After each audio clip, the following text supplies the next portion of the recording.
Am crescut în tăceri care dor și acum, într-o casă în care iubirea era fum. Am învățat să cer, dar nimeni n-a dat, și azi port în mine ce n-am vindecat.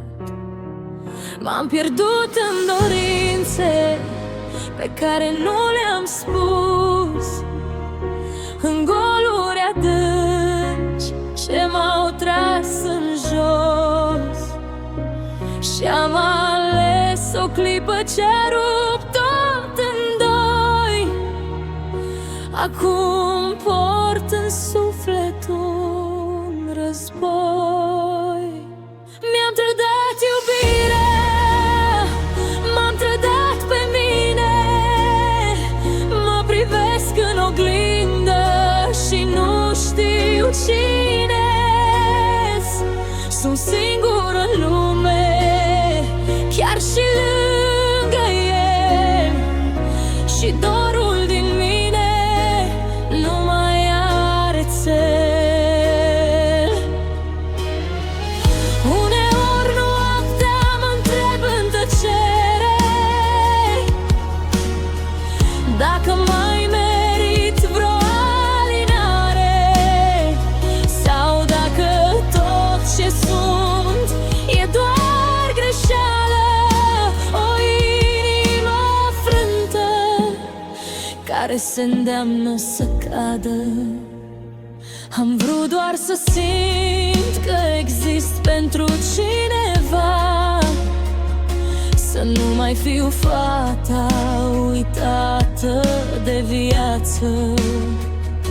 Dar am ales drumuri ce dor și acum, și m-am rătăcit prea departe de drum. Mi-e frică de mine și de ce-am devenit, de tot ce-am iubit și apoi am rănit, și strig fără voce în mine mereu: mai pot să fiu altceva decât el. Mi-am trădat iubirea, m-am trădat pe mine, mă privesc în oglindă și nu știu cine-s. Sunt singur în lume, chiar și lângă el, și dorul din mine nu mai are țel. Dar undeva sub ruine și vină